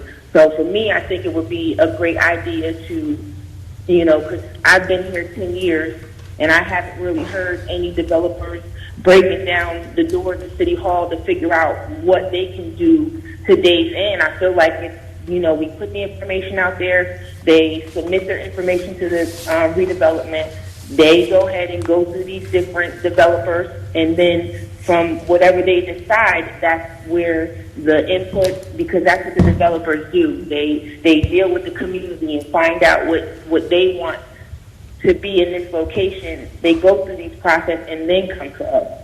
I feel like if we're going to, give them the property or possibly give them the property, we have to allow the redevelopment to develop the property based on certain things. And I don't want to sit here and put a percentage on, whether it's, 90 commercial or not. I think it needs to be commercial and residential, and I feel strongly that could be done with the right developer. All right. Thank you for the segue on that, Alderwoman Harris. I guess my follow-up to that is I hear a general consensus leaning towards commercial, if at all possible. Just to acknowledge the realities of the situation, just call that a $350,000 tax value piece of property. Obviously, no one stepped up and made that offer at this point. At $50,000 a rehab for the various properties we're looking at, just an average overall cost, that's 7 properties that are tied up in value in that day's end property, just from scratch. Is the general feeling of the board that any incentives, as Mr. Ruggieri offered, that may have to be offered to steer a developer towards commercial development as opposed to residential? Are we prepared to help, I guess, make the sacrifice of those properties that would be forgone from that revenue in order to drive commercial there? Well, making that point clear on what I'm asking. That was going to be actually my very next question to Jeff. What type of incentives legally can we do? We can't. On that piece of property? I mean, you really legally, you can essentially do a reimbursement of taxes, tax abatement kind of things, but it's not as simple as it's a collect it and give it back. I can't hear you, Jeff. Oh, I'm sorry. Yeah, with this glass here, it's hard to hear you. I'm sorry. I know. I'm waiting for Commissioner Cho wants to ask a question, so I have the microphone down, and she's just waiting for the opportunity. So I apologize. So as far as incentives go, that we are really limited as a governing board to offer incentives. The Redevelopment Commission has a lot more flexibility when it comes to that incentive type thing. But what you're looking at is real money. It's either property tax abatement or some kind of sales tax reimbursement, but it has to be grounded in real money. So we can't be giving you $50,000, to help the project. The Redevelopment Commission is more flexible and things like that. But in any situation when you're talking about incentives, it's almost impossible to talk about what they are and what they will be until you sit down with an individual developer who has their own pro forma and you look at where we can help and fill gaps and to try to meet their needs. So any incentive package, if we're even going to lean towards that way, which I wouldn't even talk about at this point in time, would be really specific and geared towards the specific developer, what their needs are, what their gaps are, and what the program is of development. So I would say we're very flexible to come to terms on some kind of incentive package if need be. But there's no need to start there at this point in time because there's so many other things that we can do before that to not have to talk about incentives. Because once you start talking about incentives, it goes off the rails real quick. People just start asking for everything under the sun. So I don't ask my next question then, 'cause yeah, I mean, I've been through it a few times, and the best way to do it is just sit down and say, okay, at the end of the day, you're at -6. How do we get you to 0? Like, what can we do? And there's a lot of things we can do on the review side, the utility side. There's a lot of little things we can do to try to bridge that delta if someone can't make a deal work. Okay, great. Yeah, Thank you. and Mark and I both have done that. So, and I've done it in different states, and so we and Scott's really savvy, knows what he's doing here. So we can come together with any incentive package. I'm very confident in that. But really, it's not a good way to start the conversation. It's a good way to end the conversation. Yeah, if I'm being clear. Well, and admittedly, I did kind of jump straight to the point on that. I mean, and if we want to get down to brass tacks, the strongest, most upfront incentive you can provide is a reduced purchase price. You sell something for less than it's worth, that's a whole lot better than a tax incentive that's stretched out over 10 years. Well, that's right where I was getting ready to go with mine when I decided not to say anything. And that's where I went with my point. The trade-off that you do with that is that's less revenue that's there for us to be able to do other things. So what I'm trying to get a feel for is if that's a $350,000 piece of property and we have to sell it for $200 in order to drive it to be commercial, that's $150,000 less that we've got to do work with. I can only speak for myself, but that parcel is generating 0 taxes for us right now.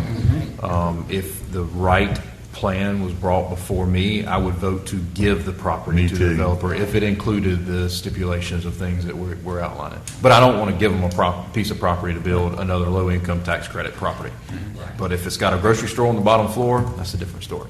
Does that help at all? Well, in this case, I guess what I would say is if the property's if we're involved and in charge of that property, then it's not a piece of property that you're giving away. That's $350,000 of revenue that we would not have coming from that property to do work in the Redevelopment Commission boundary. Steve, I think the point is that the board wants the Redevelopment Commission to assume that you have a carte blanche option here that you can legally look at with this particular property to bring them the best possible plan so that they can make a decision on it. And I think that a reduction in sale price of that particular lot is definitely something that's on the table, if I'm hearing correctly. Absolutely. Absolutely. Okay, thank you. You have a really big spectrum of here that you can work with. I mean, from 0 to $350,000 is, I'd vote for any of it that you brought to us tomorrow. So. Okay, thank you for that.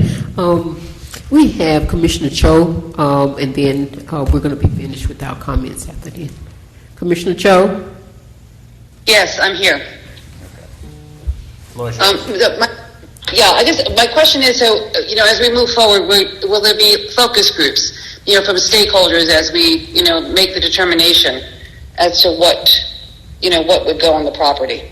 I know we talk about grocery stores a lot, but has there been input from the community, the stakeholders that, in the Redevelopment Commission areas? And, is there like a pathway to transparency with that? Commissioner Cho, we would talk about that in our Redevelopment Commission, but we are transparent, and we've been doing this a long time, with plans and focus groups and all of that. So we'll talk about that in our. I think too, just to add some comments too, if you don't mind, Chairman Lee. There, I think it would be something of interest for obviously the Redevelopment Commission to hear what the public's interest is. Yes. But keep in mind. When I started as city manager here in January of 2014, we were working on what was known as the Choice Neighborhoods Initiative Plan. Yes. You would not believe the amount of public input that was involved and focus groups that were involved and the list of people who were participated in those focus groups to bring the information about what that community wanted to see in their area. And that is a plan that we spent a lot of money on that provides a lot of information that's very useful. So what we don't want to do is waste a lot of time in recreating a wheel when we have that information already. I'm not saying that it hasn't possibly changed, but we do have a lot of information, and I don't really want to waste a ton of time when we have all that information we paid a lot of money for. Good. Okay. Any other questions from the board, Alderman? Do you have your marching orders, Mark? I've got mine, ma'am, sure do. Jeffrey, you have And we anything you'd have like to add? Yes, sir. Mr. City Manager? No, sir. Do we need to? Chairman Lee, I would, pardon me? Yes, go ahead. You sure? Jeff, so any potential landlords that have property, we just have them submit those properties to your department? Absolutely, yeah, Okay. because we've just gone through a list of about 17 or 18 that we had and culled them down to about 5. Okay. I'm meeting with 3 of them in the next coming week. Was that the list that I previously gave you, was that? Some of them were on it, yeah. Okay, all right, thank you. But just remember, for anybody, they have to be inside the redevelopment district boundary. Right. So I have gotten calls from people outside the boundary, and we don't have any authority to do that, to purchase the properties outside the boundary. Yes. Alderman Odom, do you have a question also? I was just asking, do we have to adjourn our meeting? Is that what? Yes. We need to adjourn ours. Okay, I'll make a motion to adjourn. No, hold on just a minute. We haven't given the commissioner an opportunity. I too want to thank you and all your board members for everything that you're doing. I know it's a lot of hard work and you're doing a wonderful job. Is there anything that you need from us? I think you just gave it to us. Thank you. Okay. Well, Would you agree, Commission? well, you're doing a wonderful job, and thank you very much. Thank And you. This board's looking forward to working with you for a while. Now, we have a motion to adjourn the board, Alderman. Sure. If you're good with that now. I'm good with it. I just wanted the Redevelopment Commission to have an opportunity to say something. Do I have a second? I say. Barbara seconded. You second? All right, all in favor? Aye. All opposed? Thank you. We are adjourned. So are you Thank you. Has everyone had an opportunity to look at the minutes, if we could get an approval in a second?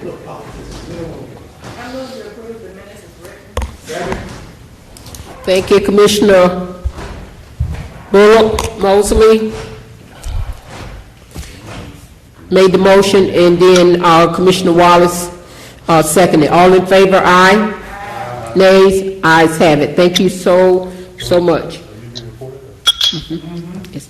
Our subcommittee meetings, health and wellness, I think we've done that. We don't need anything else. Ms. Maria, unless you need something else to tell us, but let me get to housing and neighborhood first. If you have anything else, neighborhood, is there anything else you need to tell us? I'll fill in the blanks. Obviously, we just did our last cleanup on the other side of Craven Terrace, and we'll now be working on the Walt Bellamy side and the Long Wharf side.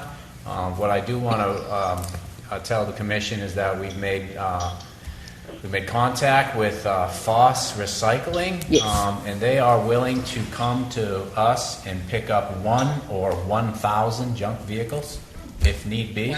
So I think we need to, as a neighborhood committee, actually maybe figure out some kind of informational campaign where we can put that information out into the community and say, here's your get out of jail free card. Mm-hmm. If you want to, all we need is the VIN number. They run the VIN number, make sure it's not stolen or whatever they do, and they'll come pick it up and take it away. So I think that's a great real plan. positive thing, Like because that. there's hundreds and hundreds of vehicles in the whole community. Yes. But we can start that with the next Walt Bellamy side, because as I've been noticing, and I've said in the newspaper, that every section we look at is different, right? So we had litter in one, we had overgrowth in another, and Walt Bellamy really doesn't have anything, but it's got a handful of cars, that's for sure, and a little bit of overgrowth, not a lot of litter. So I think we just need to be cognizant of that each area is different. We can't do the same thing every time. And I think it's a good idea. It's a good opportunity at this point in time to try to create the program that we have for the junk vehicles, because junk vehicles are just amazing. it's amazing how many are there, and I think it's a good opportunity for the citizens to just say, hey, get this off my property. If not, we go through the zoning violation process, which is not pleasant when you get into the junk cars. Just to let you all know, so we'll be working on what that message is and how we get that message out to the community. We'll have another meeting and discuss that, but that's all I wanted to add on the neighborhood. Okay. We have anything to add for housing? Housing, as you know, we went through the list of the properties of those willing to sell or have reached out to our inspectors or to me or through an alderman to me on their properties that they would be interested in selling to the commission. We have culled that. We've culled that for areas outside the floodplain, areas that we're looking to focus on, and I've made contact with 3 owners. I think one owner has 2 properties, all in the Long Wharf, Walt Bellamy area, and I'll be setting up meetings with them so we can go and inspect the properties. The one property that is actually listed through the MLS, that broker hasn't returned any of my correspondence. Coincidentally, it's the same broker we just went through for the other house, so maybe there's some sour grapes there, I'm not sure. But we're still trying to work through that. So we're still moving forward with the plan, making progress, and we'll get a couple of these houses done in the next few months, that's for sure. Okay. And I will add that Steve and I spent some time looking at some of the houses on that list. Last Friday we did a walk through Miller Street and First Avenue. Miller Street and First Avenue. Met some of the residents there. They were very curious about what we were doing while we were there. And so we've got boots on the ground looking at stuff. Great. It's moving along. Thank you all so much. Commissioner Cho, can you give us a synopsis of the health and wellness?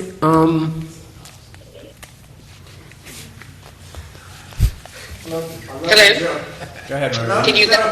Yeah. Okay. You're on. No, I don't. I sent. I know that you all received the information that I sent out. So I was just wondering if you had any questions about how we're moving forward with this lecture series. There was there are fees attached to it, and so I know that I spoke with Jeff and Theresa just briefly. We haven't committed to doing this yet, but so that's something that's up for discussion. But we seem to be really moving along, and I think formalizing our partnerships with North Carolina Central University and the nonprofit, which is 1U. And I also sent a link to Jeff to share that with you as well, so you have some information as to what they do. And basically, they do community engagement.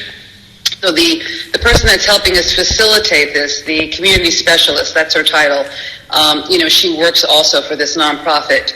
And so she will be facilitating, as the questions come in from when we do this via this virtual presentation, and they all will be virtual, with also this component of having churches, have these small watch parties that are socially distanced and using strict guidelines. So we're working with Reverend Holmes from First Missionary Baptist Church.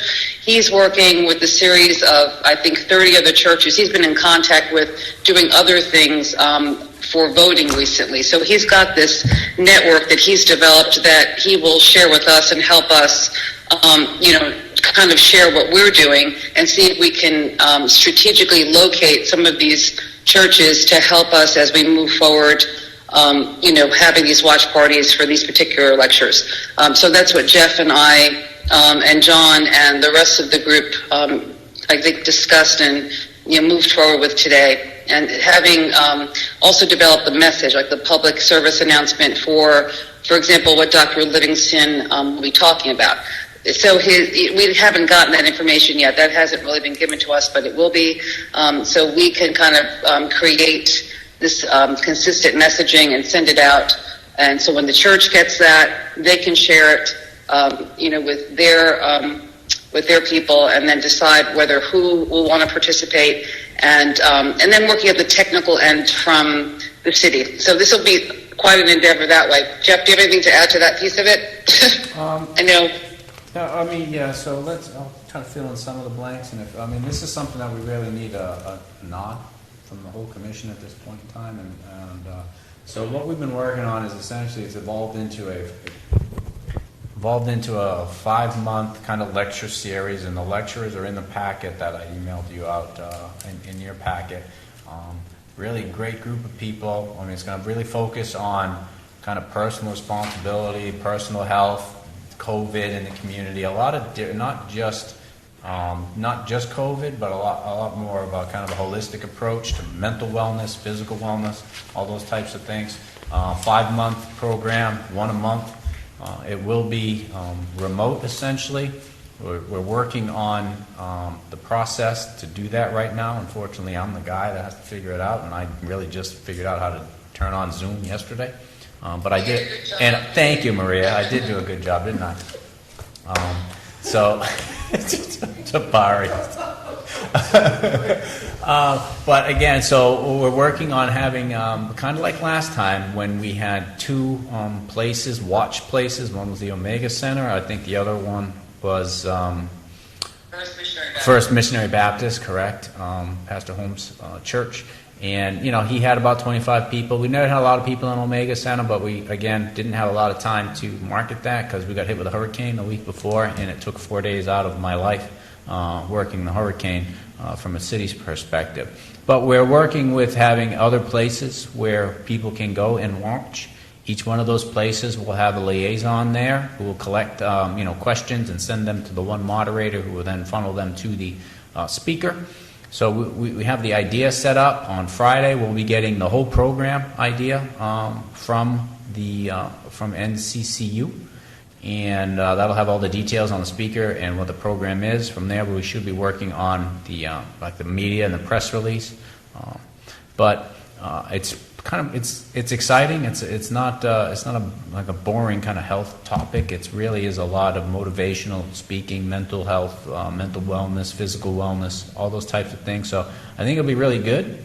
And again, Maria and John and I, and Teresa have been working on this for months, and but kind of need the head nod at this point in time, or at least spend some time thinking. If you need to send me an email in the next few days, but we have a November 13th date where we'll be putting this on, and so if there's any questions, issues, concerns, we need to talk about them before we really move forward. So this is the time. I have a few questions. If I could add just one thing. Sure. We asked today specifically, what are the pros? Like, what are the benefits of doing this? Like, because they've done this before, and the community engagement piece. This is what they do in other, urban and rural communities that are, basically people of color. So, the pros were, of course, the engagement, and as a commission, we're going to be forming better relationships with the community, creating dialogue, and then you have this fertile ground of trust where we can continue to do the work that we're doing. We're gaining qualitative data, and they'll be recording this, and so that academic piece will be in place, which is nice. It's a fundamental step for better community outcomes, for the plan itself, and we're all going to learn from this. We asked the question, well, what could go wrong? And they said everything. I mean, so hopefully we're preparing enough that that won't happen. But, there are unknowns, and I'm sure there'll be some difficult discussions. I mean, some of the topics that we're covering, do have to do with, disparities and, structural racism. I mean, these things will come up. Along with the COVID, but if you look closely at the speakers, I mean, they are experts in their fields. They're connected to other universities. They've been doing this, for some time. So I'm hoping we'll get good results. And it's been a very positive collaboration between, us and Mr. Jones and the community. So that's been very nice. That's all I have to say. I'm sorry. You have another question, Vice Chair? I do. And I appreciate the packet that was distributed, especially like the chart that outlines the speakers and their, qualifications or areas of study. I guess a question I have, and maybe I'm just kind of dense, is what exactly are these people going to talk about? So I see Bruce Bridges, PhD, is a motivational speaker and radio personality. And I'm trying to figure out how that background translates to positive, constructive health or wellness conversation for the citizens of the greater Duffield community. We'll have that information on Friday. Actually, asked for that specifically today. So we'll have the full program on Friday. I honestly don't think that I'm in a position to give a nod in any particular direction without that additional information. Just one thing that I'm kind of thinking through is, of course, we are accountable. And there's scrutiny with every decision we make, especially as it relates to money. And what I don't want is for there to be some criticism about us spending $4,000 to have radio personalities come and talk to people in the Redevelopment Commission. So I'd like to have more meat on the bones so that we can maybe have a more robust conversation and be kind of more targeted as it relates to the specific health goals that are articulated in our plan. Commissioner Wallace?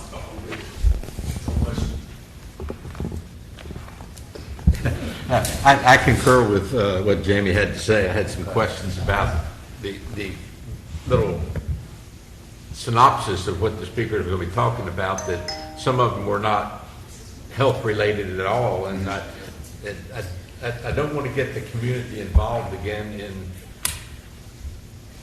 a charrette of giving us more information about what they want to see us be doing. I don't think that would be productive. What was the? I didn't hear that, Jeff. Essentially reiterated Jamie's comment and need more information on what the speakers are going to be talking about.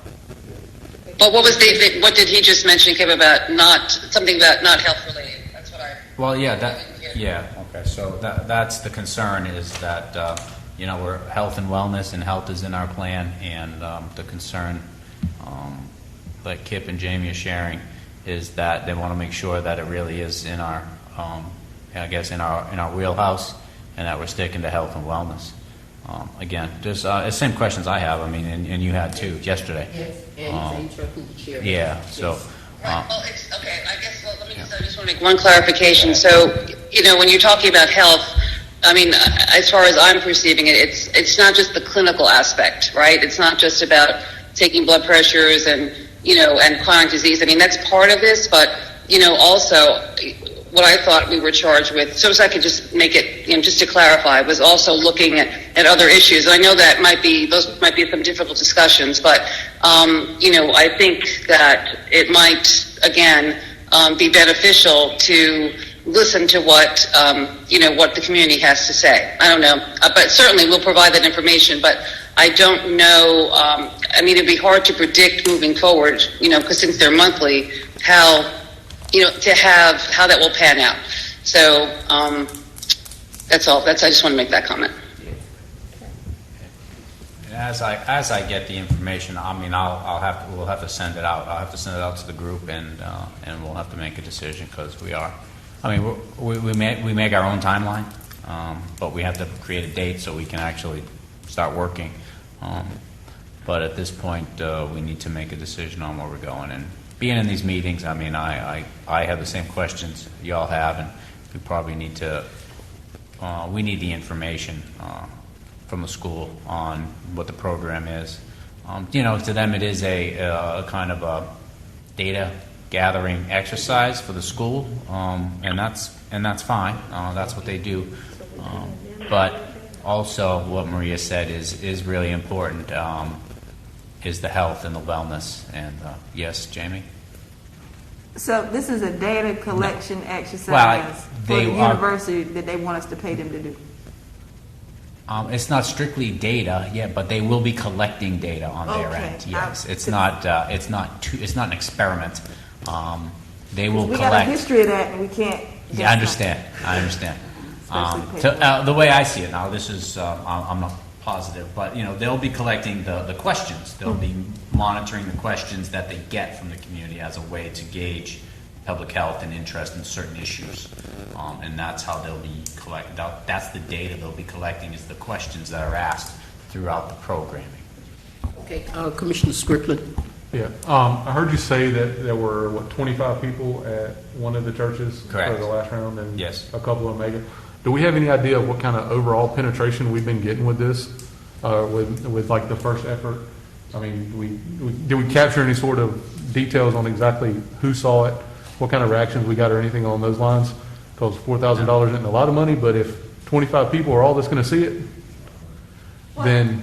And I think to kind of be fair, one of the parts that's not specifically articulated in the plan from the Wellness Committee was their advertisement plan. So, I mean, that's certainly something that could be a part of the conversation. And I think that's one of the things that NCCU said that they would partner with to help try to penetrate more. Yep. Obviously, in the world of COVID, there are challenges. And I think that's something that we could talk through as far as penetration. But I think that we're kind of circling the wagon a little bit. But as we get more information, we certainly can make more informed decisions. And I don't think that these are topics, I don't think anybody's disputing whether these topics and this discussion is important. That is true. I think the question is, are these discussions that the Redevelopment Commission needs to lead the charge on, and are the fees commensurate with that effort? I think those are the questions. And because there was a mention made of the COVID world, I guess, is there some thought to be given to the postponing this to the spring, whenever you're going to get more face-to-face involvement that way? Maybe. As opposed to ramming it through now virtually? All right, so Jeff, you're going to get that information to us Friday? Well, Friday, Jasmine said she's going to deliver it to Maria on Friday. It's been the plan, and so that's when we'll have a lot more details on what's going on. Okay, so you want to table that discussion? Or Yeah. we need to table it? Hear you 30 seconds. Oh, sorry. My mind's on Prime. Is that like Black Friday? Is that what that is? Yes. So it's like another way to just buy stuff? Yes, it is. I'm sorry. Because I need more brown boxes in my room. Oh my God. But so we need to table that. It wasn't exactly on the agenda, but it's part of the report. So do we need to table? Yeah, no, it wasn't anything that we need to take action on. Looking at head nods and guidance, we got it. So there's really nothing to table. We'll just what I'll do is we'll have to communicate through emails and just have All right. It's not official business or anything like that. Okay, thank you. Well, that leads you, Mr. Ruggieri, the residential program update. So we spent some time figuring out, residential inspection program. What we'll be doing is utilizing our CDBG funds and under the CDBG programming, because we are required by state statute under our redevelopment law that if we're going to have a residential inspection program, that one, we have a public hearing on it, saying that the Board of Aldermen has a public hearing on it, saying that we're going to have it, and two, that we have a plan for low mod income homeowners to comply with minimum housing. So we have done the research. We can, in fact, use our CDBG, what's the word I'm looking for? Minor repair program that we currently have right now. We've been having it since we first started our CDBG program 5-6 years ago now, and to check the box that says we're going to use this program to help low mod income homeowners comply. The process that we're going to use is also laid out in the Federal Register. I think what this is, Chapter 24, Subpart 1, Miss Attorney. 24, you got that memorized, right? Yeah. So, and that just deals with the quality and like what the inspection, what a HUD inspection is essentially, and it's the Section 8 essentially. How it's the Section 8 inspection program. And there's also a manual that HUD has put out on how to go about it, how to communicate with the homeowners and the landowners and about what's going on. So we're gonna, I can forward that to y'all, but it's a lot of pages. But it's essentially, at this point in time, we're good to go. We need to get a public hearing together and really outline, just tighten up our process. For instance, things to think about. Are we going to have any triggers? to inspect. What are those triggers? Do we need one? We don't need one, which is the whole gist of the program, but we may want to outline certain things. We may want to say, oh, it's going to be this section, like we're doing right now with minimum housing code and nuisance abatement.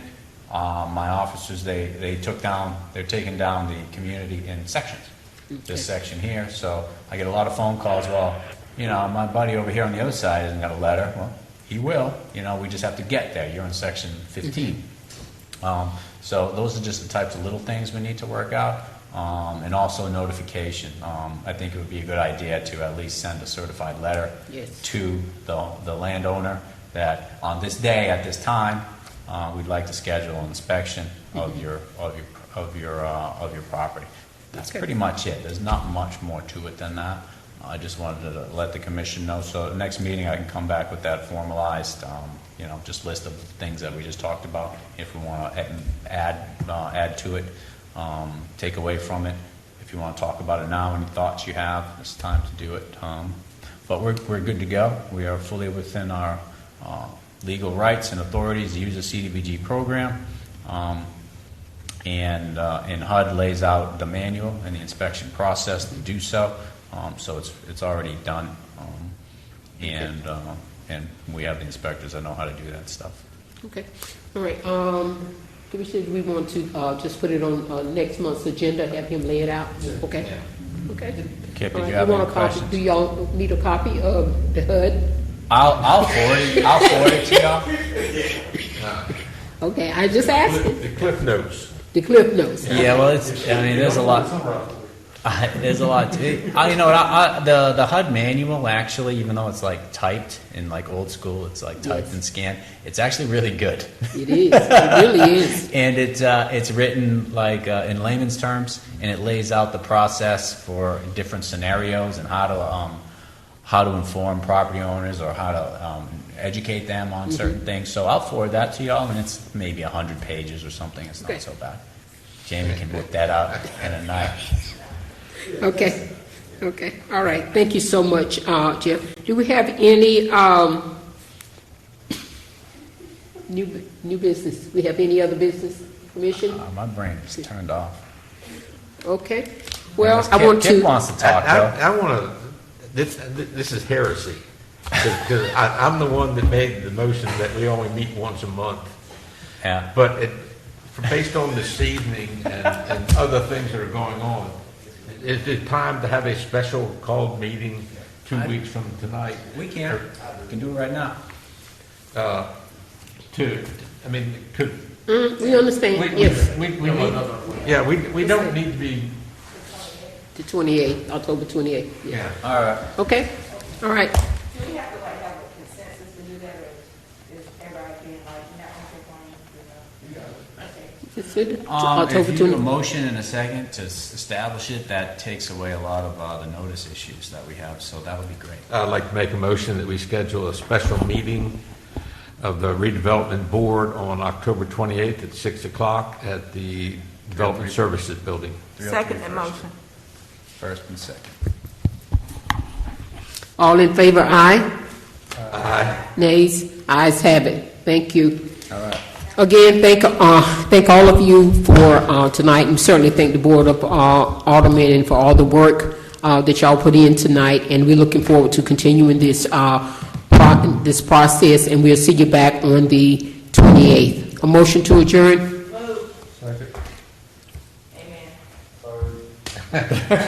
Thank you.